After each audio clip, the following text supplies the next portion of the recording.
on what your vision for steel decarbonization in Asia looks like. What's needed in your opinion and what's missing?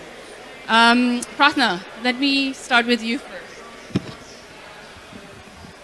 Thank you, Richa.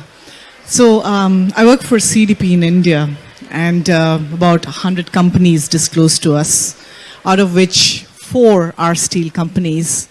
And but we also go beyond steel. So steel is not just about steel, it's also about the market for steel. So we have automotive, we have products, and we have the construction company.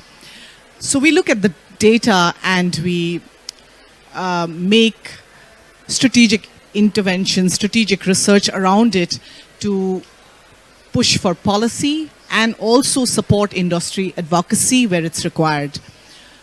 One of the things that has emerged over the last couple of years, and I'm talking about the last 3 years, every year we've seen about 35% increase in the number of companies that have disclosed to us, including the quality of data.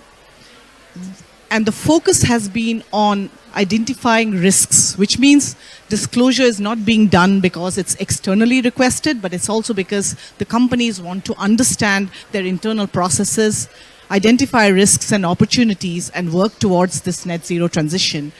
So as far as Asia is concerned, I think that's where we need to focus on, because the capacity, the research and the tools is an area that really needs to be worked on. And global organizations like CDP and others need to focus on that, because the transition process is not about just asking this industry to move from this position to that position, but also facilitating that process.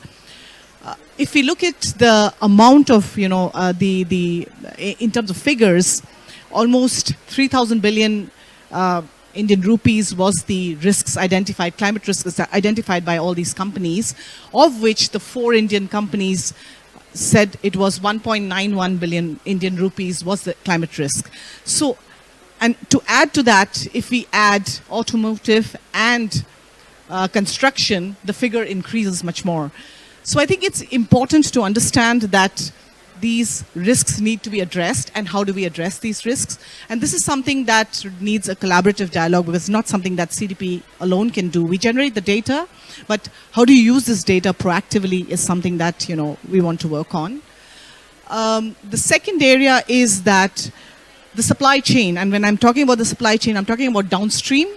I think it's also steel and what it is used for. So I think that's another area, because we have the data that we are generating of these companies who are looking at the raw material source and where it's coming from. So that's one area that also needs to be focused on. So when we talk about steel, we don't just stop at steel. It's the steel usage and where the steel goes. So we also need to connect. So connecting the dots is something that CDP is also trying to do.